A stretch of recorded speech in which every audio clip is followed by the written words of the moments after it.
There's something special about old Soviet cars. They weren't flashy or fast, and they didn't try to be.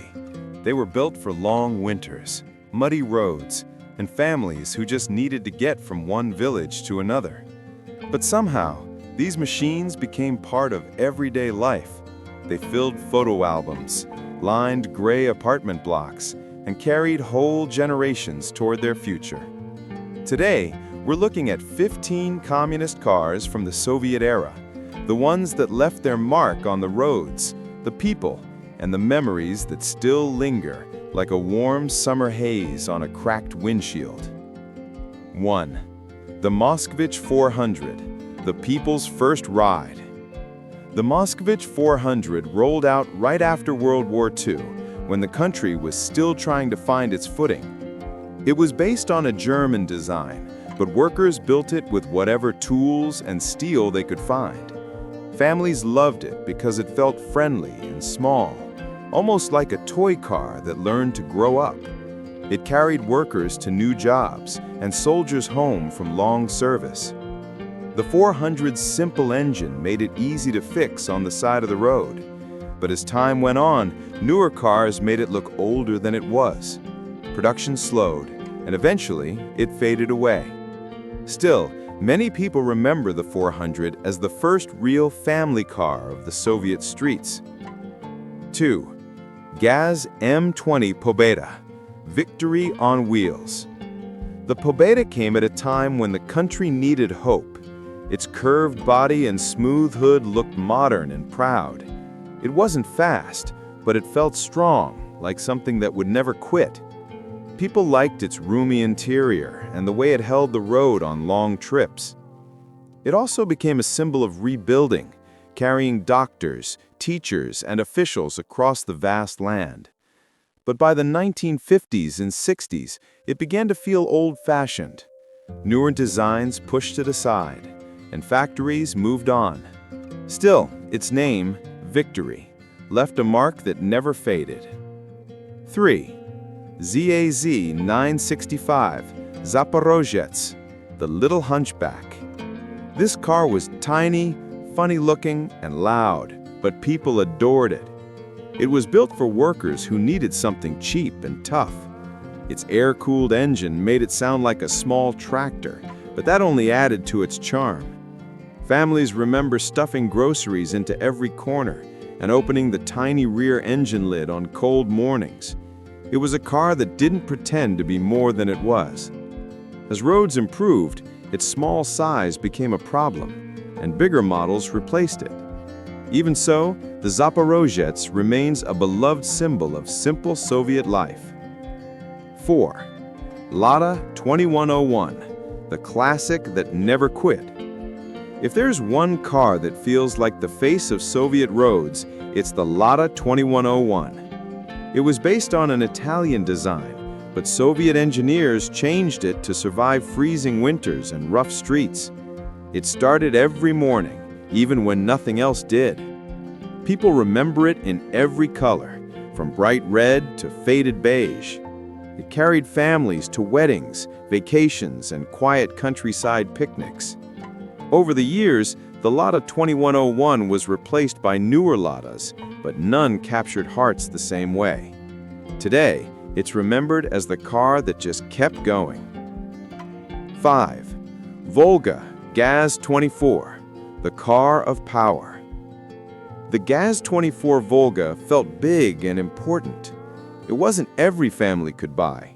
Many people saw it used by doctors, high officials, and police. Its long body and wide seats gave it a quiet, confident look. Riding in a Volga felt like floating. It softened bumps and made long roads feel shorter. But by the late 80s, it became too heavy and costly to build. The factories turned to new ideas, and the Volga slowly slipped into the past. Still, when one appears today, people stop and stare. 6. Trabant 601, the Little Cloud of Smoke. Though built in East Germany, the Trabant became familiar across the communist world.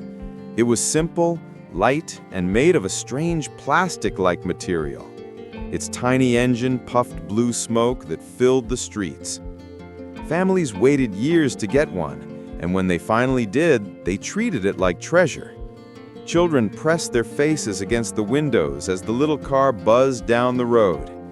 When the communist era ended, newer imports quickly replaced it, but the Trabant remains a friendly reminder of life in a slower time. 7. Wartburg 353, the solid worker. Another East German machine, the Wartburg had a strong body and a humming 3-cylinder engine. It felt sturdier than many cars of its time, and people liked its smooth ride. It often served as a taxi or family hauler. The Wartburg was the kind of car you trusted on long, quiet highways. But once the Berlin Wall fell, Western cars flooded the market, and the old factory couldn't keep up. Production ended, and the Wartburg became part of history. Today, it feels like a postcard from a vanished world. 8. Gaz 13 Chaika, the Soviet limousine. The Chaika wasn't for ordinary people. It was a sleek, black limousine built for the highest leaders. Its chrome trim and strong V8 engine made it feel almost American. When it rolled by, crowds went silent. Inside, the seats felt like living room chairs. It wasn't fast, but it didn't need to be. It was built to impress. As government power changed and budgets shrank, the Chaika lost its place. Production stopped, and only a few remain today, shining like relics from a forgotten movie. 9. UAZ 469, the mountain goat. This rugged vehicle wasn't made for city streets.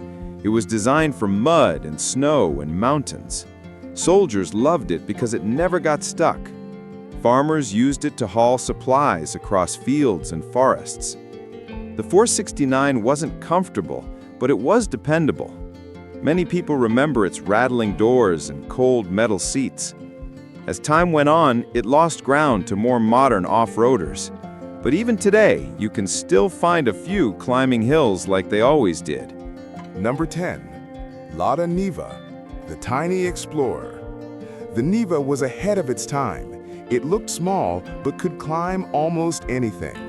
People used it to reach remote villages, fishing spots, and mountain cabins. Its simple four-wheel drive made it a favorite among adventurers. Families remember piling deer on the roof and heading out on weekend trips. The Niva lasted for decades, but modern safety rules finally caught up with it. Newer SUVs replaced it, but many still call it the soul of Soviet off-roading. Number 11. Moskvich 2140, the everyday worker. The 2140 didn't aim to impress. It just tried to get you through your day. It had a boxy look and a steady engine that made city driving easy. People trusted it for school runs, grocery trips, and rainy commutes. The car wasn't perfect, but it was familiar. By the 1980s, though, its design felt old, and the factory struggled with finances. Production ended, and the 2140 slowly disappeared from the streets. It remains a picture of ordinary life in the Soviet era. Number 12. Skoda 105-120, the reliable companion. These Czech-made cars were known for their rear engines and simple charm. They were common across Eastern Europe and felt friendly in every town they appeared. Families appreciated their low cost and easy upkeep. Their unusual weight balance made them a little tricky on slippery roads, but drivers learned to handle them with care. When modern cars arrived, the old Skodas quickly looked outdated. Still, they carry a warm nostalgia today, like an old friend who moved away. Number 13. Lada Samara, the new face of the future. When the Samara arrived, people felt like the future had finally come. It had front-wheel drive, a modern shape, and a cleaner ride than older Ladas. Younger drivers loved it. It became a symbol of change in the late Soviet years. But economic troubles slowed production, and quality issues hurt its reputation. When Western cars became easier to buy, the Samara faded. Still, It left behind the memory of a time when everything seemed ready to open up. Number 14. Volga Gaz 21, the Chrome Smile. With its sweeping curves and shiny grille, the Gaz 21 looked almost cheerful. It became a favorite for government drivers, but many families dreamed of owning one. Its smooth ride made long trips feel peaceful. People remember the soft bench seats and the big steering wheel that felt like it belonged on a ship. Over time, though, it became too expensive to build. Newer designs took its place, but nothing matched its style. Today, it feels like a piece of rolling art. Number 15. IZH 2125 Combi, the Soviet hatchback. The Combi was one of the first hatchbacks in the communist world. It offered space, comfort, and a shape that families found useful. People packed it with luggage, groceries, and even building materials. It wasn't glamorous, but it was practical. Workers loved how easy it was to load and unload. But as the 90s came, the factory struggled, and the Combi ended quietly. Today, it's remembered fondly as the car that helped carry everyday life forward. These cars may be gone from the streets, but they live on in stories. They carried families through winters, weddings, long lines, and longer roads. They were tools, symbols, and sometimes dreams on four wheels. If you enjoyed this trip down memory lane, be sure to like, comment, and subscribe. There's always another story waiting just around the bend.